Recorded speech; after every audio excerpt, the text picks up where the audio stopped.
All right, join me on page 517. Number 1, the dot plot shows the number of paintings students in the art club displayed at the art show. Does the dot plot contain any gaps? If so, where?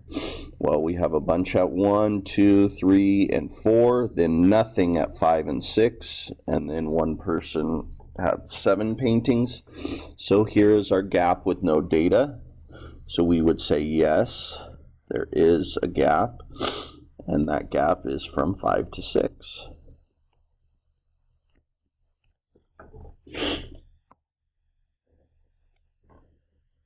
Okay, identify any clusters. Well, we definitely have most of our data right here. A cluster is kind of where most of the people are. So there is a cluster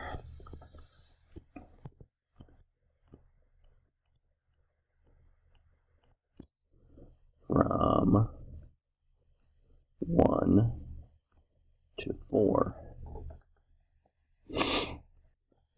Right? 7 would kind of be considered our outlier here. Summarize the information in the dot plot. So we could say most students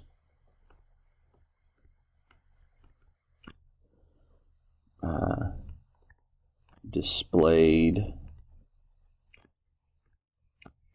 1 to 4 paintings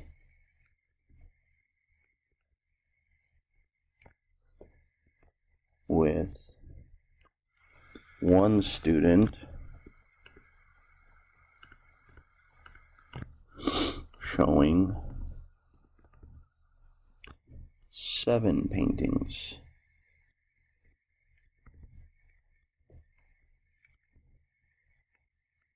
And then we may want to say no student displayed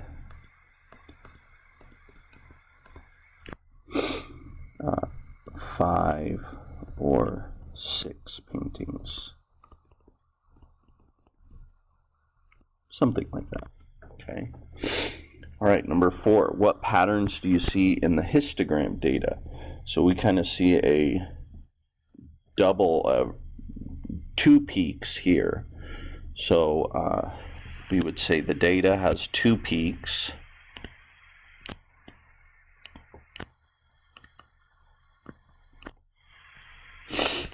Whoops.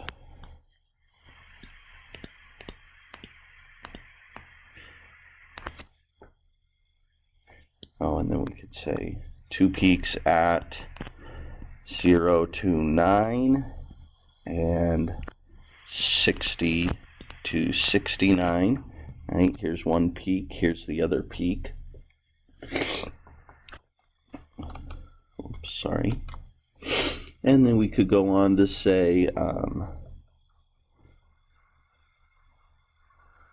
there is a gap in the middle.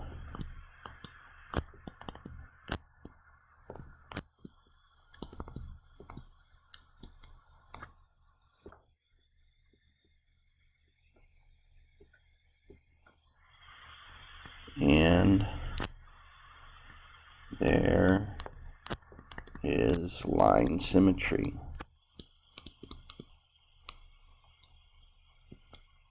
Okay.